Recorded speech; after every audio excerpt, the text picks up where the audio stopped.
আপনারা পড়ান না, আপনারা নিজেরাই লজ্জা করেন, ছাত্রদের সঙ্গে ইন্টারাকশনে আসেন না। এইসব পরামর্শ দিয়ে কোনো লাভ নেই, আইন দিয়ে কিছু হয় না।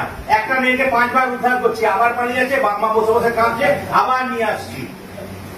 বাবা এখানে বলছিলেন না আগের বক্তায় যে আমরা কি করছি, হোমে পাঠাচ্ছি, হোম থেকে বাবা মা হাতে পায়ে ধরে হোমের যে সুপার আছে তার কাছ থেকে নিয়ে আসছে। আমার মেয়ে ধোয়ার প্রিন্সিপাল, তার কোনো দোষ নেই, ওই ছেলেটার দোষ, ওই ছেলেটার দোষ। কিন্তু তার মা, মেয়ের মা আর মেয়ের পাশের বাড়ির বৌদি বিকালবেলায় যখন ওই পাড়ায় বসে রকে আড্ডা মারে না, ওরাও আড্ডা মারে, মেয়েরাও আড্ডা মারে, তখন শুধু সেক্স এবং পরের বাড়ির ছেলেটি নিয়ে আলোচনা করে, এবং তার জন্য কচি কচি মেয়েগুলোর মাথাটা নষ্ট হচ্ছে, তারা পালাচ্ছে। কোন ছেলের দোষ থাকে না, 100% বলছি আমি, এত বড় কথা বলছি, অন রেকর্ড, ক্যামেরা হচ্ছে। মেয়েরা ব্ল্যাকমেল করে, আমাকে নিয়ে যাও নাহলে আত্মহত্যা করবো, 100টায় 100টা পাই।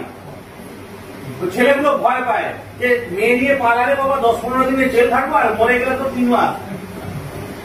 কারণ বাবা মা তখন চলে আসবে, আমার মেয়ের কোনো দোষ নেই, আমার মেয়ের ঘর তুলসীপাতা, প্রতিদিন নারায়ণ ঘট পশ্চিম পুজো করতে, এই ছেলেটির দোষ।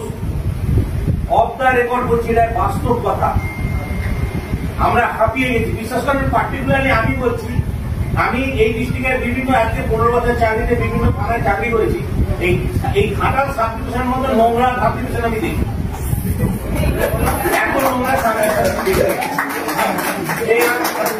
ক্রাইম নেই, কোনো ক্রাইম নেই। আমি বলছি বেসিক্যালি এই জায়গাটা হচ্ছে শান্ত জায়গা, খুব শান্ত জায়গা, একদম পিসফুল। কোনো সামান্য একটু পলিটিক্যাল প্রবলেম আছে, ওগুলো কোনো ব্যাপার না, দুটো ডান্ডা তুলেই সব শেষ। যারা মার্ডার করে, যারা খুনি ডাকাতি হয়, 1 দিন 2 দিনের মধ্যে ধরা পড়ে যায়। প্রবলেম হচ্ছে এখানে মেয়ে পালানো, বউ পালানো, আর কোনো প্রবলেম নেই ঘাটালে।